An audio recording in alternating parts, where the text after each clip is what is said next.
So good morning students. I hope that you all are fine.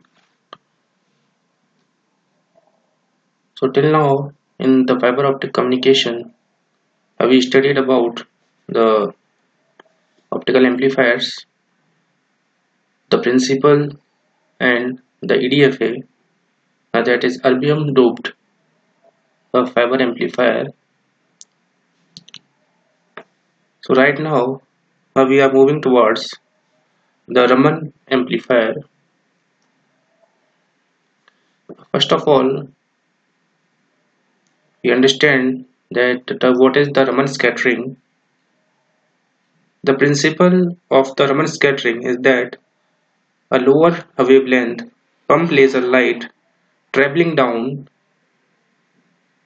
an optical fiber along with the signal scatters off atoms in the fiber, loses some energy to the atoms, and then continue its journey with the same wavelength as the signal.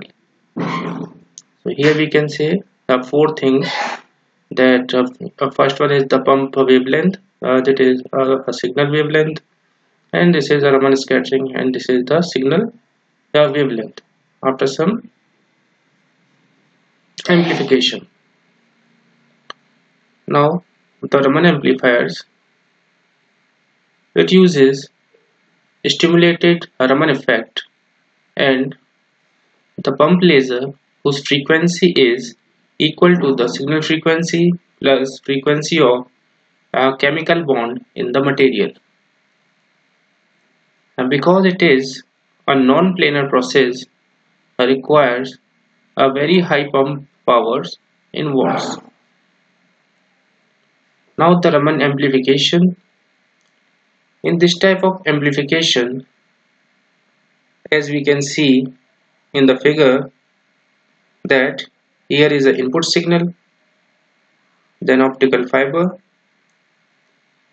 pump laser, output signal, and the pump laser for the counter pumping. The Raman amplification requires no special doping in the optical fiber. It is usually accomplished as the distributed amplification, that is, it happens throughout the length of the actual transmission fiber rather than all in one place in a small box, as in the case with an EDFA. So if we talk about the Raman amplifier, the Raman amplification uses the common, that is a non-doped fibers working around a 1310 and a 1550 nanometer. It requires high pump power and the broad gain spectrum. Suppose we have a signal at the 1450 nanometer and the pump amplification at 1453 nanometer. It is an isolator. Here the both signal are combined with the combiner. Now this is a single mode fiber. Here we can see the residual pump energy, and it is an isolator again here, and here we get the amplified signal. Now it is also a diagram of the molecular excitation and new frequency generation. The stimulated Raman scattering is the working principle of the Raman amplifier. The pump radiation excites the molecules to higher energy levels and a new wavelength, that is Stokes wave, in generation upon de-excitation of these molecules. The Stokes wave is having a frequency downshift of 13.2 GHz. This means that if a signal having a frequency shift by 13.2 THz is entering a region having excited molecular levels by a suitable pump, the wavelength amplification of the signals occur. This is the basic principle of the Raman amplifier. Now this is a fiber Raman amplifier.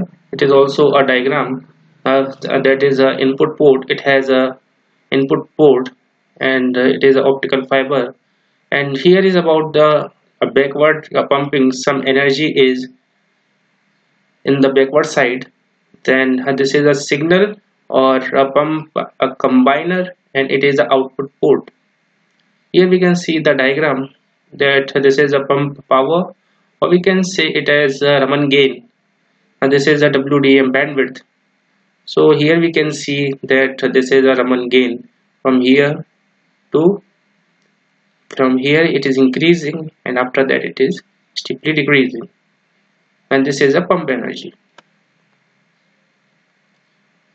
So the advantages of the Raman amplifiers are: the first one is can use existing fiber as a gain medium, can operate in any region of the spectrum. The multi-pump can be used to generate the broadband gain. Now the disadvantage also there. It requires a high pump power. It cannot be sustained with the low pump power. Second one is the can be used only over the long distances since Raman effect is very weak. Then the relay scattering dominates here, causing a loss of pump power. Now this is the comparative analysis of the amplifiers, optical amplifiers. That is a semiconductor optical amplifier, that is SOA, EDFA, and the Raman amplifier. The different parameters for the comparison are the gain, wavelength, bandwidth, saturated power maximum value, then polarization, noise figure, pump power, time constant, size, is it switchable or not, then the cost factor. It is an important analysis for the exam purpose. After that, an optical amplifier is characterized by some of the parameters which are the gain, gain efficiency, gain bandwidth, gain saturation, and the noise. As we see, the gain is the ratio of the output power and input power. It is in the dB. Gain efficiency, gain as a function of input power, dB per milliwatt. Again, a bandwidth. It is a range of frequencies over which the amplifier is effective, and not much else. Then the gain saturation, the maximum output power beyond which no amplification is reached. After that, the noise, undesired signal due to physical process in the amplifier. After this, again the output versus the wavelength curve. Here we can see that the pump power is so much high here at 4.48 micrometer.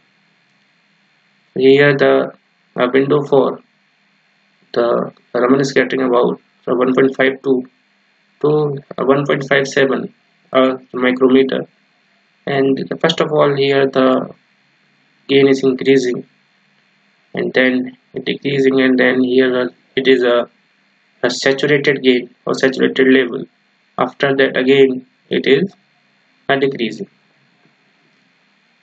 So it is all about the Raman scattering or the Raman optical amplifier. After that we will discuss some numerical problems based on the EDFA and the Raman scattering tomorrow or day after that. So thank you so much.